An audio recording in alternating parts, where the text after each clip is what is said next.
Hello and welcome to Real Love Estate. I'm Erica. And I'm Christian.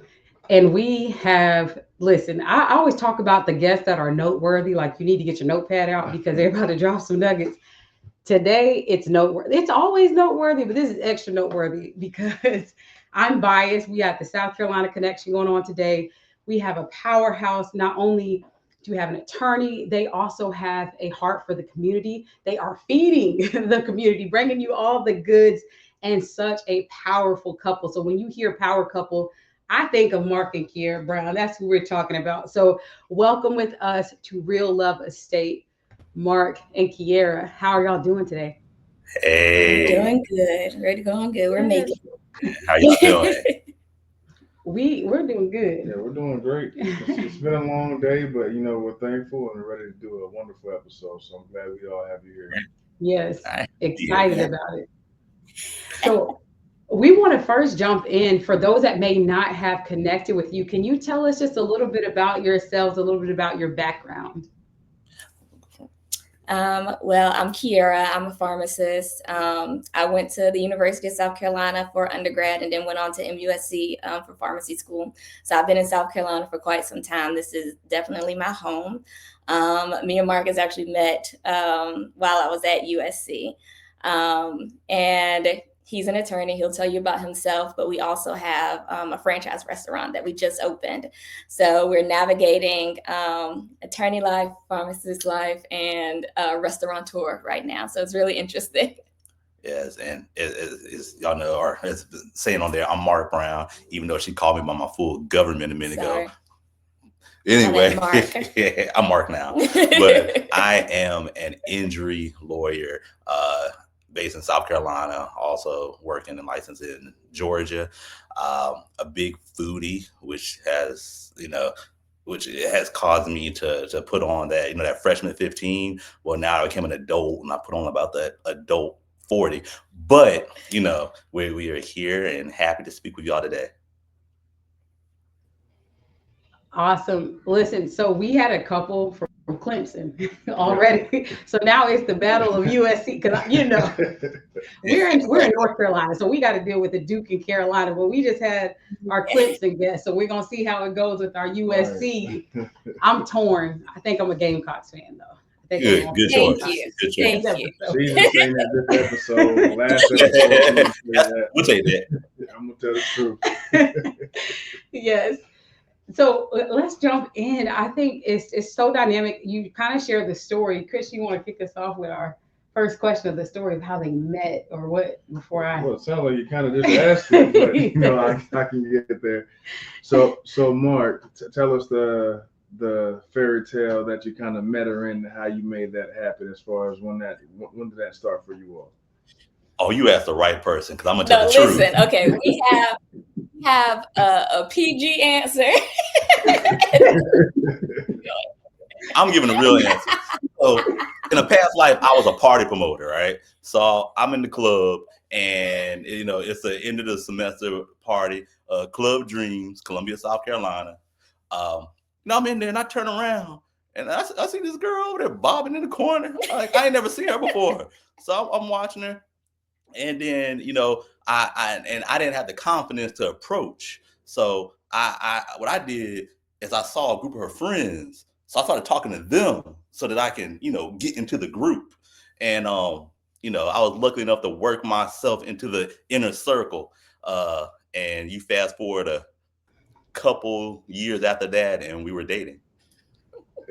wow. So you had the patience though after the getting in the inner circle. Well, Oh I yeah. like the PG version, but I can kind of add my fillers in and kind of see what's really going. I know she wants to bob her head in the corner, but I could definitely see, that sounds like the routine mission, as far as getting to the friends in order to get to, that makes sense. And look, you guys made it this far all the way, so that's nothing but a beautiful thing. But now let's hear your side of it, Kira. All right, I'll tell the truth. So yes, we were in Club Dreams. He was throwing a party there, and actually, I'm gonna have to backtrack to bring you forward. But my friend's car got broken into, and her phone got stolen. And so she was very attached to her phone. So I told her, here, girl, you can have my phone. Like, ain't nobody calling me here. You can have my phone. You can have it all night. So he ended up putting his number in my phone, but thought that it was her phone. So he didn't know that he was talking to me. And so we started hanging out. You know how two friend groups kind of hang out, over the weekend. We would go places. We would, go out to eat, go to the clubs, do whatever, drink together, have pre-games, all those kind of things. So we were just hanging out, and we became really, really close then. But I did have a boyfriend. So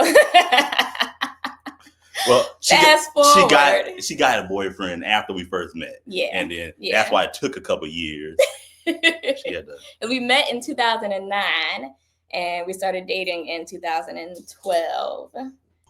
Yeah, so it took a little bit of time, but I think that casework was necessary. You got to see it through, continuation until you close it. Yes, I love it. So I want to transition because y'all have such a beautiful love story. See, I love Kiera. She said, "I'm gonna tell you the true thing."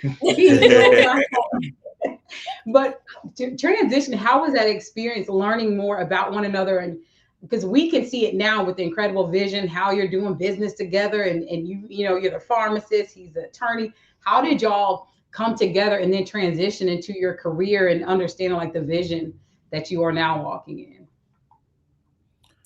I really think it's two key components. One, we were friends before we really started dating. So our relationship is built off of friendship that grew. Also, we had a chance to grow up together. We're from totally different areas, but when we met, I'm a little bit older than her, but I wasn't mature, so I wasn't the Mark I am now. I was Marcus back then. So I got to grow at the same time that she was growing and maturing. So we even though we met as adults, we grew up together.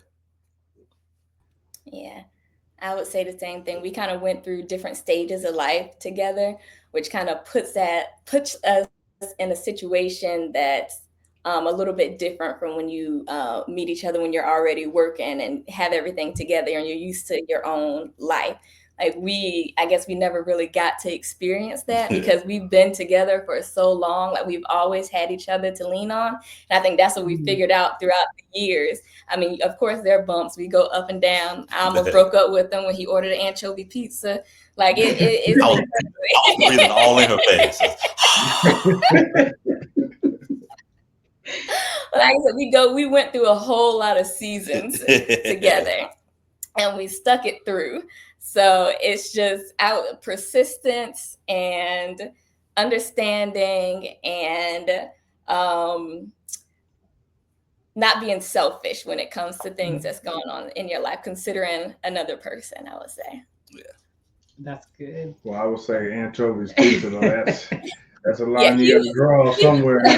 Now, are we still making that order at this time, Mark? Are we still able to make that order?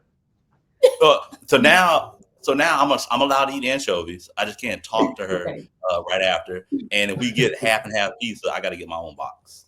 Oh. And also we got a little Frenchie came. Hey, Louis, you're not supposed to be in here. Go on. We heard good conversation. So you're not allowed in here. See, so what I'm hearing is the collaboration though on the pizza, making those compromises. So I'm gonna compromise on the next one. Christian, do you have the next question for us? Can I jump in? Go ahead. Please jump in. Yes. So I love to, like, one of the things that stands out to me is that you seem to be able to be your authentic selves. And I think that's really cool because even though you're not doing the exact same thing, what I have seen, from afar, it's through social media and things like that, that's the best way we see what people are doing. But I feel like y'all are in each other's corner. So how has that been, just being able to support one another, or even just seeing the differences, with what you're doing and what you've been able to bring together? How is it, I guess I would say, supporting one another in the roles that you have? I mean, it comes easy. Like, I'm his biggest cheerleader. When I see him doing great, like, I feel great. When I see his face up on the billboards, it makes me happy when I'm driving to work, unless he makes me mad the night before. But I'm always cheering him on. I'm always in his corner. I'm not the kind of person that's going to always agree with what he says. And so I think that that's where we make each other better, because if you know, are planning on doing something and I have an opinion about it, I'm going to share my opinion about it, whether it's good or whether it's bad. I'm going to tell you how I feel. Sometimes he listens, sometimes he doesn't. And we just take it from there. But most of the time I'm right. When he doesn't listen to me, I'm always right. I'm always right. But when he wins, I win. When I win, he wins. So we have to stay in each other's corner. Yeah. I love that. I love that. I'm about to say, you answered that so well. I didn't know. I didn't want to hop in there, but to piggyback off of that, like I didn't have anything to add. She's right. Like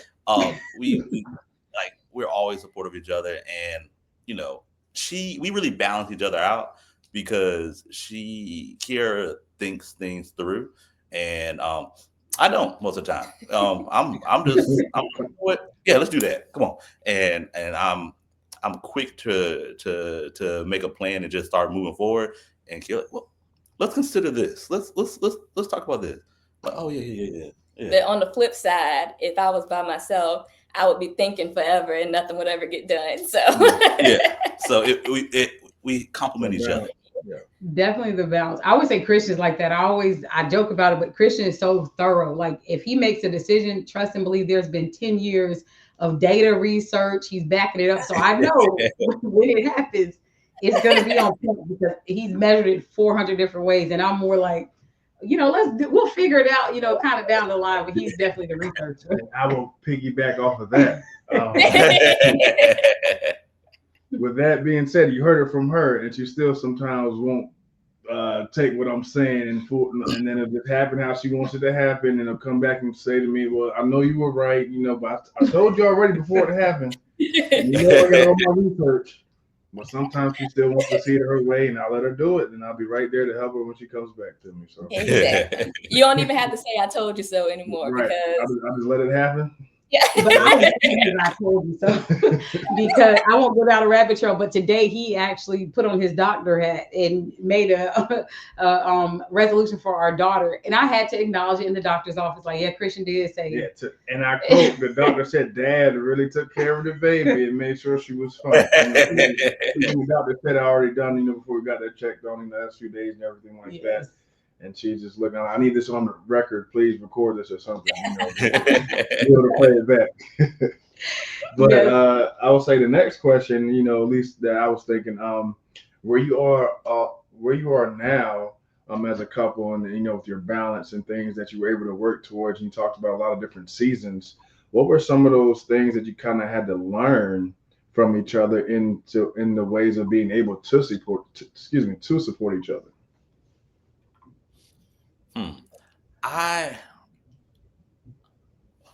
The biggest learning, I won't say learning curve, maybe, was when we, you know, right when we got married and first moved in together.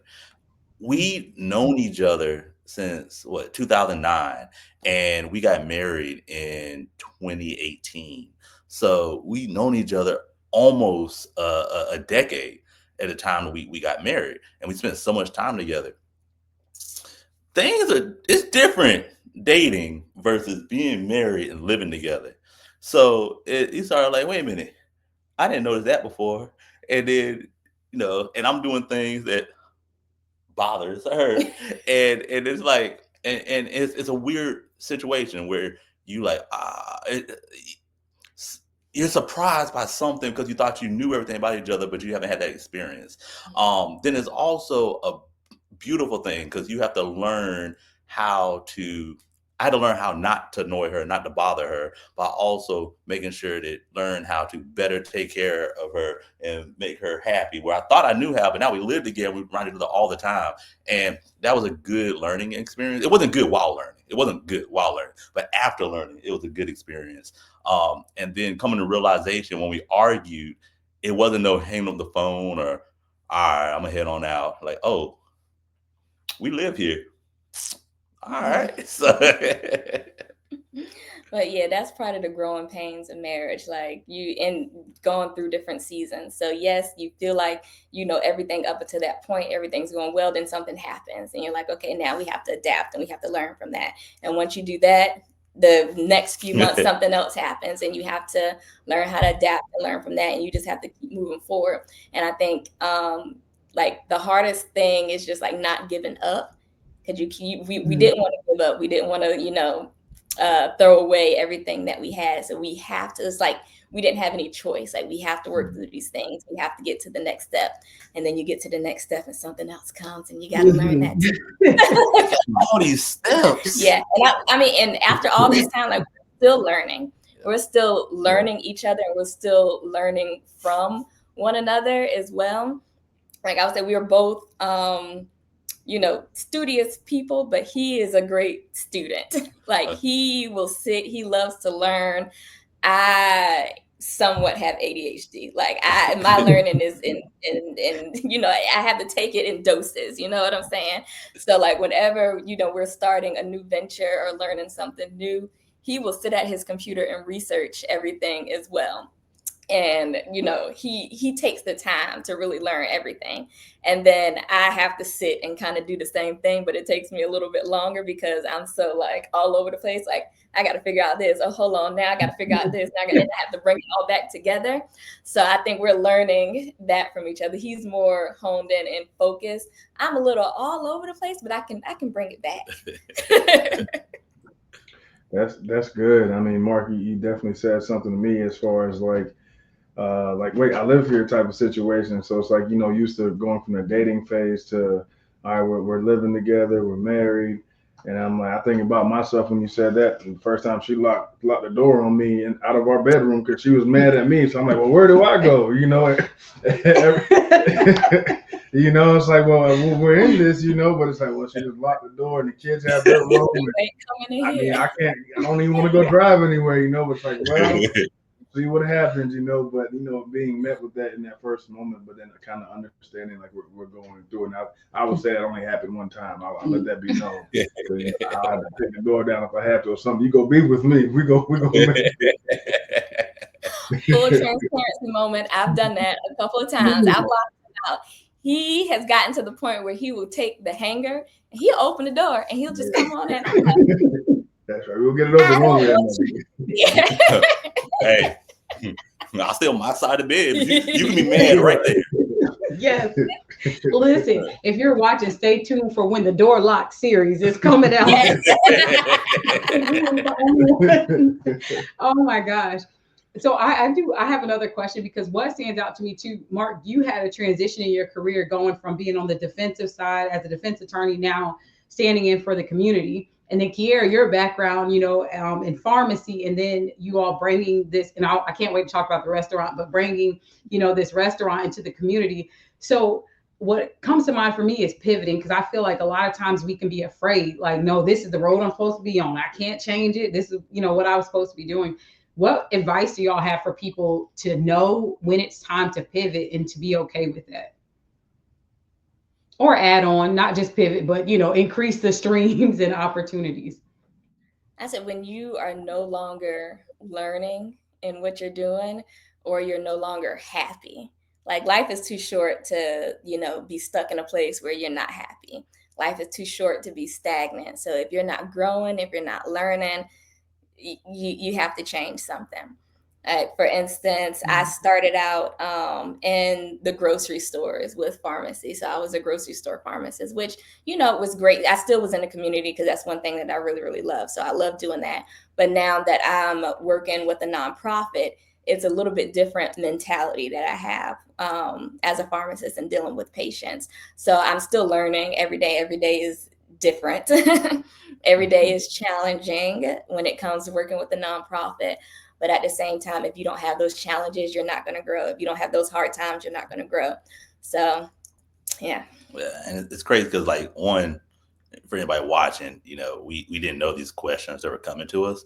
And so we had no chance to, like, rehearse or anything. But what Kiera just said, life is too short. I was thinking my answer. I was preparing in my head when you asked the question. Like, that's one thing I'm gonna hit on. Life is short. We're not here for a long time. So it's like I refuse to, if I'm blessed to have a long, healthy life, I refuse to not use my time here to the full potential. So if I'm in a role and if I'm not being fulfilled and I feel like I can do more for myself, more for the community, then I'm going to pivot and go to that. And then once I get good there, I'm feeling good, my plate's full, but I've gotten comfortable, my plate full. Let me get another plate and I'm going to fill that plate up. And then I'm just going to keep growing. Don't stay in a position that you don't have to be in, that you don't like. And it's very rare that somebody, there's places and job opportunities that sometimes people get stuck in for a season, but you can't just leave when you want to, but you can work your way to a exit to another avenue. So don't stay somewhere where you're not happy. Don't stay somewhere you're not wanted. Live your life and be happy. We're not saying just quit your job now. No. We just saying plan. That's what I said. Stay where you are right now. And a lot of time I see a lot of people, especially being an entrepreneur, a lot of people come to me with their ideas and like, yeah, I'm this and whatnot. And a lot of times they're not asking me my advice, they're just telling me. And like, I hate to be like a party pooper. I'm like, you need to keep your day job. So everybody has, dreams and goals, but until your hobby, your dreams starts bringing you equal or more money than your day job, you need to keep your day job and just work harder. Work on this until it gets up there. And now you get rid of that and do your thing. That's my advice to most people. That's good. Yeah, that's amazing. Yeah, one thing that you hit on, Kiera, my great grandmother used to always say that, like that was one of her sayings. Once you stop learning, essentially, there's no purpose for you here on this earth. So we need to be learners. So I love that both of y'all have touched on that, like constantly learning and being able to not just stay complacent and comfortable. Yeah. So yeah, that was good. So with the topic of learning, now, but what you all have known or learned about marriage prior to coming together and being married, what was that like compared to where you are now, what you've learned actually being married? Yeah, that's a difficult one because my mom, she was married and divorced. She's actually married again, but some of the things that most of the things that I've learned is kind of like a what not to do thing versus what to do when it comes to marriage. My mom is a very strong, opinionated, not gonna let anybody walk over her kind of woman, and I love that about her. So just taking things from someone that you know that you don't deserve, putting up with mistreatment, things like that are some of the things that I've learned just like what not to do. But all the things like to do, we are still learning. We're still learning about that because we obviously neither one of us really got a blueprint on what marriage looked like. We had a few people in our lives who we look up to who are married people. But again, everybody's situation is different. Everybody's lives are different. Everybody's wants and needs are a lot. So it's always hard to like give specific marital advice, especially when like, okay, your situation is a lot different from mine. We're two completely different people. How I handle things, not how you handle things. What I'm comfortable with is not what you're comfortable with. So it's kind of like taking an individualized approach to learning about your partner. That makes sense. That's good. Good. That's good. Definitely. I don't know, Mark. I felt like you had something there too. Would you say that Kiera's view coming in was different, or what would you say? I do think that Kiera's view was different coming in. And I won't say we had different views. I'll say her view is different because I didn't have no view. I was like, no, I think we like each other. We go together. We cool. It's gonna be all right. Because in my household, my father actually passed away when I was 4. So growing up, it was my mother, my older brother, and myself. Um, so you see the relationships on TV, and you see all that, and I never really fed into it or thought what a perfect marriage looks like. Um, growing up, a lot of people were like, "Well, I can't wait to get married." I didn't know if I was going to get married. I didn't really think that far ahead. Granted, remember what I said earlier when or I won't even say interview, this podcast began, where I said I was older, but I wasn't very mature. I didn't think. I wasn't a thinker. I live for the day, and that's it. But and which is kind of like going off topic a little bit, which was one of the really unique things when I met Kiera. I was like, oh, now it's time to start thinking about the future. Maybe I never thought about the future like that. So, but once we got together, I knew that I wanted to be with her, and I knew that now I know I want to get married, but I didn't have an idea what marriage would be like. I'll take the next question because you said something real good. So, how did you know or describe that turning point that made you kind of realize, okay, actually, I am thinking about a future. I am starting to see a future for us. I can visualize it. What were some of those things that kind of allowed you to, kind of think? I guess, like you said, you won't think it's one of those things that kind of allowed you, or signs that kind of let you know what, I am thinking about my future, and she is the one. So it's hard to describe, like it's almost like it's gonna sound kind of corny, almost like a feeling came over. You always hear people talk about love at first sight. It wasn't that situation. It was a lot of like at first sight, and then after we got to know each other, and we're friends, and then we started dating, and then all of a sudden, I don't know if she walked into the room and I just looked at her. I don't know what. I don't know. We was eating tacos, and I was like, You're the one. That's it.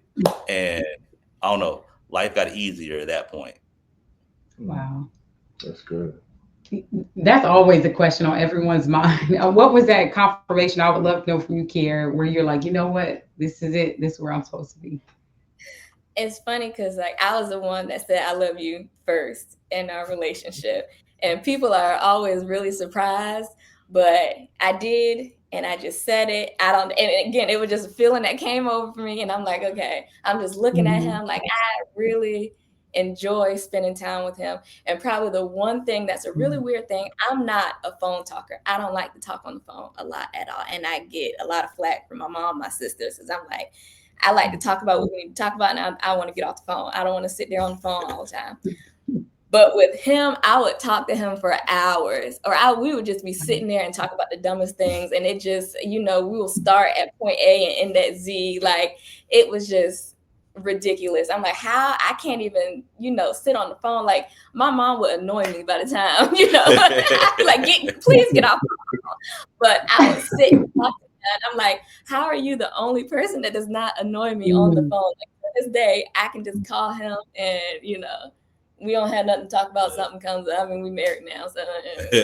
But I think that was kind of like I didn't understand it. I'm like, everybody else, and I've never been in a relationship where I had my boyfriend call me and I wasn't like, oh, what he want? I feel like that when he called me.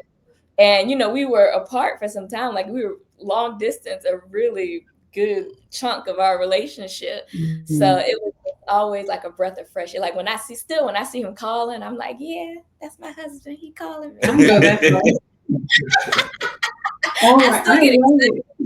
So it's weird. It's like something that you can't really explain. It's just like, I like this person a lot, and it might be a little bit more than like. I don't know. I love your transparency. Even as you said that, I know we only have a few minutes. This has gone by way faster than I wanted it to. But even with the I love you now, I didn't say it out loud, but I do remember a specific moment where Christian was just talking about his vision and dreams. And I was in my head like, oh my gosh, I love you. Like this guy. So I really realized you shared that, Kiera, where it's just like that overwhelming feeling. So there's this thing that we do, speaking of I love you. where Christian leads it. So I'll let you. Well, I want to ask you about the restaurant. I don't know That's if you have the yeah. extra time. I wanted us to end with okay. Oh, okay. Well, I just want to make sure we ask about it and make sure we.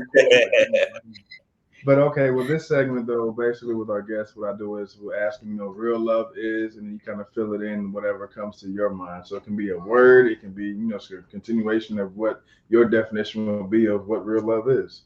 So I like to start with Kiera. Yep, we'll start with you. And then Mark, you can close us out with the real love. So real love is consideration. Mm. If you can consider that person in everything, every aspect of your life, I would say that's real love. And I say real love is unfiltered. You can be your true self. You don't have to wear a mask. You don't have to hide your insecurities, your fears, or anything. You can be your truth self. That's so good. Y'all so intellectual. I love I'm it. looking for the prompter on the back end. Right. I'm like, okay. Clearly, it just sounds straight from the heart as well. Yes, so beautiful. Okay, now we get to talk about cheesesteaks. I'm excited.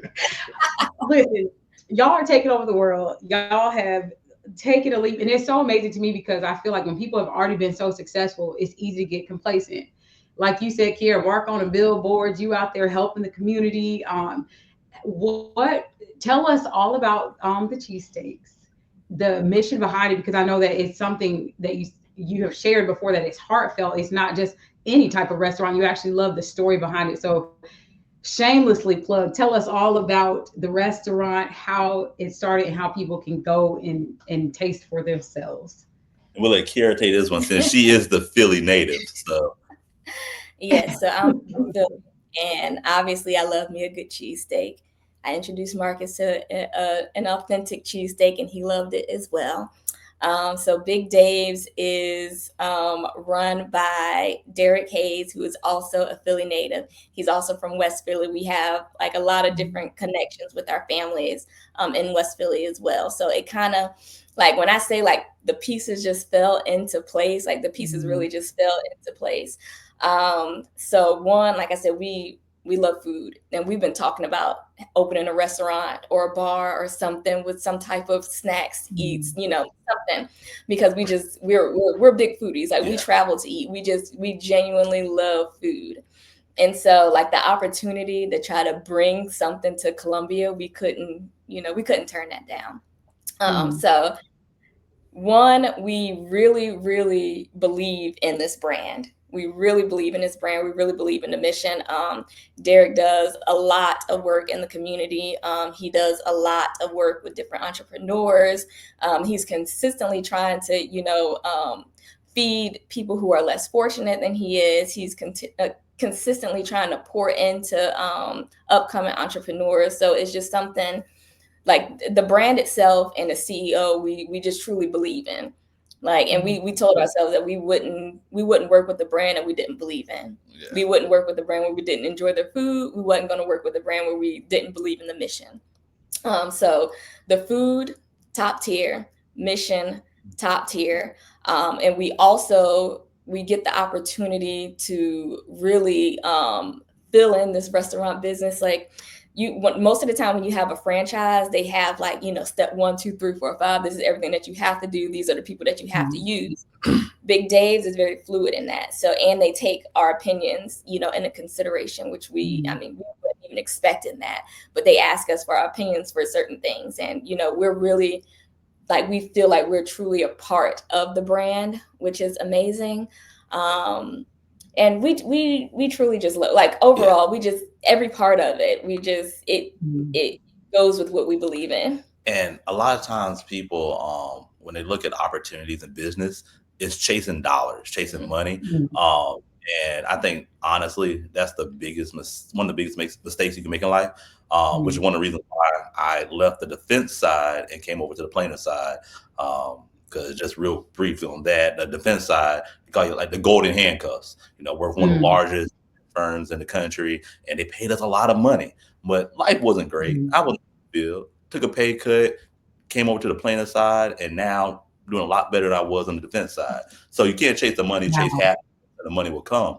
The restaurant, long as you believe in the mission of the company, whatever chain, whatever franchise it is, and they have Mhm. really good product. If you truly love the food and believe in it, that's where you should go after. And as long as you do right, the money's going to come. And if you've never had a cheesesteak from Big Dave's Cheesesteak, you're missing out. You got to get the egg rolls, you got to get the loaded fries, all that good Mm. stuff. We haven't So had dinner yet, man. I don't know, man. Keep talking. Yes, And a we're lot of gonna have to visit. claim, yeah, they claim that they have an authentic Philly cheesesteak, but they do not have an authentic Philly cheesesteak. When you're looking at the roll, when you're looking at the meat, they're doing kind of what they have good they have good steak beef sandwiches. steak sandwiches. They have Yeah. good steak sandwiches. But to get a taste of an authentic Philly cheesesteak, you have to come to Big Dave's. You have to come to Big Dave's. Now with Big Dave's though, they were originally in West Philly. Is that correct? Or is there one still there today? Or So it didn't start in West Philly. The owner, the CEO, he actually moved to Georgia from Philly. Yeah. He started out at a gas station selling water ice In Atlanta. in Dunwoody, Georgia. Yeah. Mm. Selling water ice. And a lot of people don't know what water ice is. It's basically Italian ice. But With a we little bit call more flavor, a little bit more. we call it water ice in Yeah. Philly. So he started out selling water ice, and then it kind of evolved into selling cheesesteaks. So it was a very small operation at that time. It was just him and I think maybe one or two other people working there at the gas station at that time. And then Eve came in to taste one of his cheesesteaks. And when Eve came in to taste one of his cheesesteaks, she kind of like blew it up. So it all started from there. That just should, like, support from one person can really change the trajectory of your business, because she really did boost his sales. He had people, consistently coming to a small gas station to try a Philly cheesesteak. So yeah, he's from Philadelphia, but he moved down to Georgia. And again, a small entrepreneur. He wanted to start a business. He started selling water ice, and then decided to go on to sell cheesesteaks. So it started from very humble beginnings. I do have another question. I know we're wrapping, but as well, Mark, I love what you said too, and not about chasing the dollars and what you have been able to do as an attorney. Because I don't want us to miss that opportunity, especially for someone watching right now that's about to get pennies when they could be getting dollars, of support and help, with their claims. But can you tell us just a little bit about that part of your business as well for people that may need your services in that area? Yeah, so my law firm, the Marc Brown Law Firm, if anybody's hurt on the job, if you're hurt anywhere, and also unfortunately wrongful death cases, that's all we do. We're not one of those law firms that like general practitioners would do DUIs and divorce, all that stuff. We only help injury victims. And I would a little advice on that. If anybody's ever in a car accident or injured, a lot of times they don't want to hire a lawyer because they don't want to pay a lawyer's fee. And what I normally tell people, if you're handling a case yourself, you're leaving money on the table. It's like, do you want to take a whole grape or do you want to take 3/4 of a watermelon? So you're going to get a lot more. Even if you pay a lawyer, you're going to get a lot more. And that's one thing I try to preach to everybody. You don't got to hire a lawyer, at least talk to one. And in the legal field, we have a saying or joke. Anybody who's representing themselves has a clown as a client. So you don't want to do that. Like, I got in a car accident recently. I got a lawyer representing me. So it's like, yeah. So I always just want to give people, I love to give advice, the free advice to people, make sure they know their rights. And I tell people, you don't need to hire me, but you need to hire a lawyer. I can point you in. If you don't want to hire me, I can point out some other good ones. Just get some help. I feel like that's my little law firm spiel right quick. Listen, we're team shameless plug, so we're excited. Got Big Dave's Cheesecake. I love the way you both light up here. I love how you tell the backstory. Mark has us on the injury claims, and we're good to go. We love shameless plugs. Yeah, I'm ready for a cheesesteak right now, actually. Come on, we got you right. And so we're actually there's the Black Boat Weekend coming up this weekend, Charlotte area, Lake Norman, and we're actually one of the sponsors of that Big Day Cheesesteaks, where we provided sandwiches for the first 50 people that sign up or attend. Signed up. Yep. Mhm. So great things. Trying to feed the community. I love that, really being a part of the community. So I guess the last thing would be for people that want to connect with you, find y'all on social media or however they can get connected. What's the best way that they can do that? On most social media platforms, I am ATTY Marc Brown, and that's Mark with a C, spelled the right way. So attorney Marc Brown, and also the Marc Brown Law Firm. And I would say with Big Dave's, we're on Facebook, we're on Instagram, and we're on TikTok. Big Dave's SC. Don't follow my personal page because I don't be on there like that, but I do get on the Big Dave's. Awesome. Wonderful. Well, we want to say thank you. Yes, this was amazing. Yes. Thank you. It always, it gives us love. Like as we hear everyone else's stories, we just come together after the episodes and takeaways that we use throughout the weeks. So thank you both for sharing those words of wisdom. For everyone watching, if you want to get connected with us, you can do so across social media at Keeping Up with the Coast. Christian did mention one of the things he talked about locking the door, but he also just showed up on date one, changing out my air filters. So we're really big on preventative maintenance. I know where she's going with that. Preventative maintenance, a real estate agent, investment properties, all the things in between. We've got you covered. So go to keepingupwiththecoast.com for all of your needs in the real estate industry, because we have your concierge services. We will see you all in the next episode. Take care. All right. Thank you. Thank you all so much.